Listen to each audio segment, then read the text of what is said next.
Contract marriage भाग 3. Party हॉलमध्ये अचानक आलेल्या कियाराला पाहून आरव काही क्षण स्तब्ध झाला.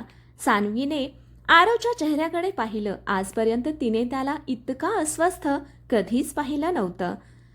कियारा हसत त्याच्या जवळ आली. कॉंग्रॅच्युलेशन्स आरव, लग्न केलंस आणि मला निमंत्रणही दिलं नाहीस. तिच्या आवाजात टोमणा होता. आरवने स्वतःला सावरलं. तू इथे का आली आहेस? अरे, जुन्या मित्राला भेटायला आले आहे. कियाराची नजर सान्वीवर गेली. ती वरपासून खालपर्यंत तिला न्याहाळत म्हणाली, तर ही आहे तुझी पत्नी? सान्वीला तिच्या नजरेतला तिरस्कार स्पष्ट जाणवत होता. तरीही ती शांत राहिली. हाय, मी सान्वी. कियाराने नकली हसू दिलं. कियारा, आरवची एक्स. हे ऐकताच सान्वीच्या मनात काहीतरी तुटल्यासारखं वाटलं. संपूर्ण पार्टीमध्ये कियारा मुद्दाम आरवच्या आसपासच फिरत होती. कधी जुन्या आठवणी काढत होती, तर कधी त्याच्यासोबतचे फोटो दाखवत होती. सान्वी मात्र एका कोपऱ्यात शांत बसली होती. तेवढ्यात एक व्यावसायिक तिच्या जवळ आला. मिसेस देशमुख, तुम्ही खूप भाग्यवान आहात. आरव सर खूप चांगले माणूस आहेत. सान्वी हसली, पण तिच्या मनात प्रश्न होता. खरंच? काही वेळाने कियाराने अचानक आरवचा हात धरला. मला तुझ्याशी एकट्यात बोलायचं आहे. सान्वीने ते पाहिलं. आरवने हात सोडवण्याचा प्रयत्न केला. कियारा, हे योग्य नाही. फक्त 5 मिनिटं. ती त्याला घेऊन बाहेर गेली. सान्वीच्या मनात अस्वस्थता वाढली. तिला माहीत होतं की तिला काहीच फरक पडायला नको, कारण हे लग्न फक्त कॉन्ट्रॅक्ट होतं. पण तरीही तिच्या मनाला वेदना होत होती. हॉटेलच्या टेरेसवर कियारा आणि आरव समोरासमोर उभे होते. तू खरंच लग्न केलंस? हो. माझ्यावर प्रेम करणारा आरव इतक्या लवकर दुसऱ्या कोणाचा झाला? आरवचा चेहरा कठोर झाला. तू मला सोडून गेलीस कियारा. माझ्याकडे पर्याय नव्हता. माझ्याकडेही नाही. दोघांमध्ये शांतता पसरली. मग कियारा म्हणाली, मला अजूनही तू हवा आहेस आरव. हे ऐकताच आरव चकित झाला.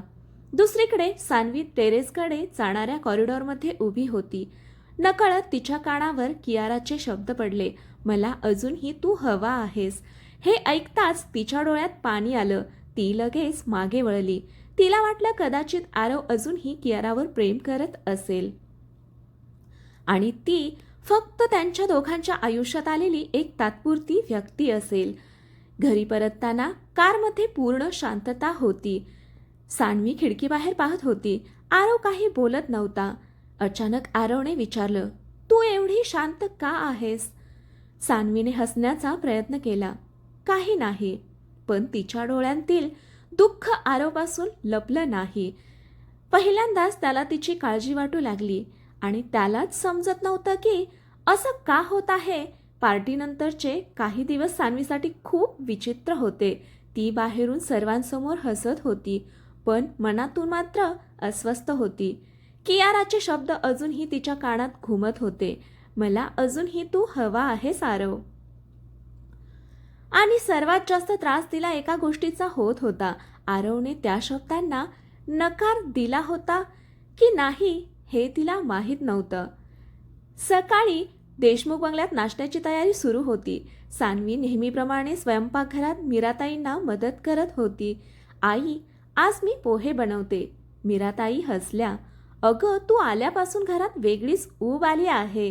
हे ऐकताच सान्वीच्या चेहऱ्यावर हसू आलं. एवढ्यात घरातील एक जुनी नोकराणी बोलून गेली. मॅडम साहेब आधी कधीच इतके शांत नव्हते. सान्वी मॅडम आल्यापासून त्यांच्यात खूप बदल दिसतोय. सान्वी आश्चर्यचकित झाली. आरवमध्ये बदल? तिला तर अजूनही तो तितकाच थंड वाटत होता. नाश्त्याच्या टेबलावर आरव नेहमीप्रमाणे वर्तमानपत्र वाचत बसला होता. सान्वीने त्याच्यासमोर चहा ठेवला. तो काही क्षण तिच्याकडे पाहत राहिला. थँक्यू. सान्वीला धक्का बसला. लग्नानंतर पहिल्यांदाच त्याने तिचे आभार मानले होते. ती काही बोलली नाही, फक्त हलकसं हसली. मीराताई हे सगळं पाहून मनातच खुश झाल्या. दुपारी मीराताईंना अचानक चक्कर आली. संपूर्ण घरात गोंधळ उडाला. सान्वी लगेच त्यांच्या जवळ धावली. आई, काळजी करू नका.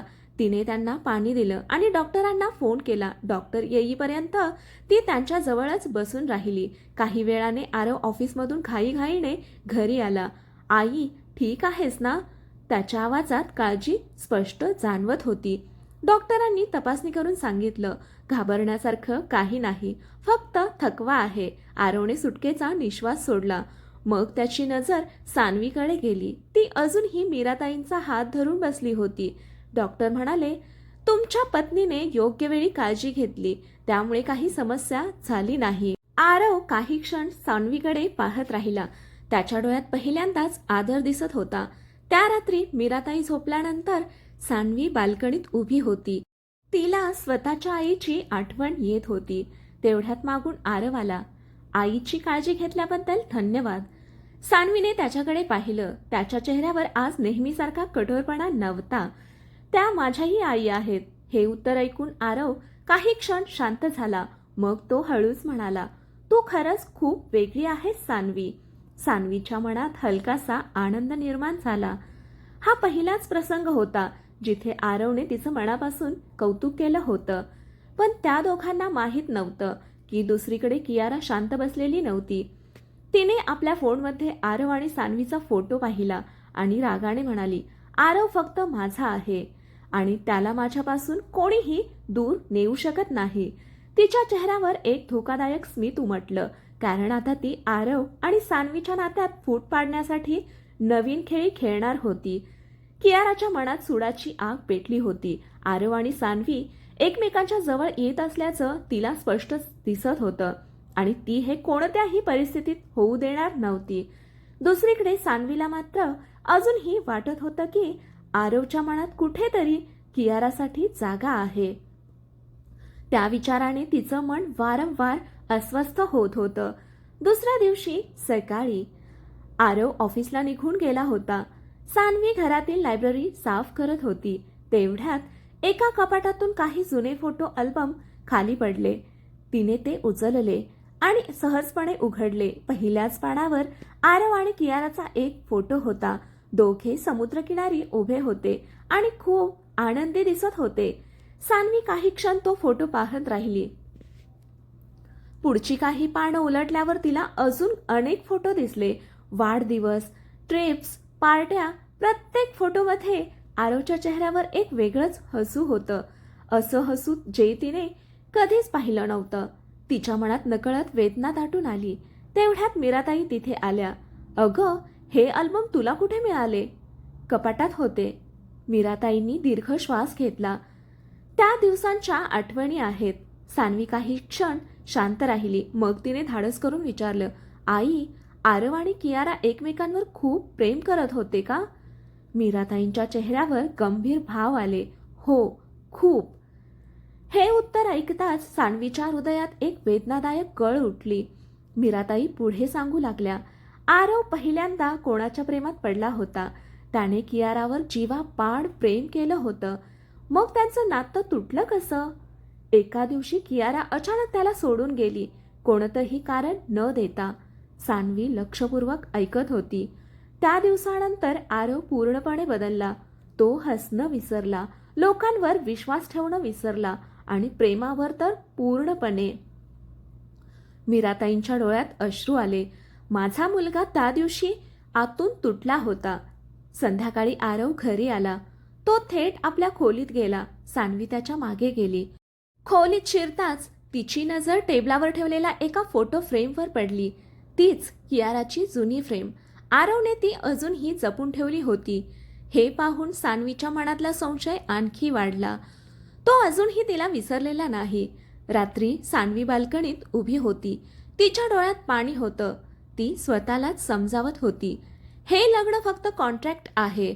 मग मला इतकं का वाटतंय? पहिल्यांदाच ती स्वतःच्या भावना ओळखू लागली होती आणि त्याच क्षणी तिला जाणवलं की ती नकळत आरवच्या प्रेमात पडत होती. पण त्याच वेळी कियारा आपल्या कारमध्ये बसून देशमुख बंगल्याकडे पाहत होती. तिने फोन काढला आणि कुणाला तरी कॉल केला. उद्यापासून आपली योजना सुरू होते. समोरून काहीतरी उत्तर आलं. कियारा हसली. सान्वीला या घरातून बाहेर काढायचं आहे, कायमचं. तिच्या डोळ्यात धोकादायक चमक होती. आता खेळ अधिक धोकादायक होणार होता. कथा आवडली असेल तर कथेला लाईक करा, कमेंट करा, शेअर करा आणि आपल्या चॅनेलला सबस्क्राईब करा. इथून पुढची कथा पाहू पुढील भागामध्ये. कथा ऐकल्याबद्दल, वाचल्याबद्दल धन्यवाद.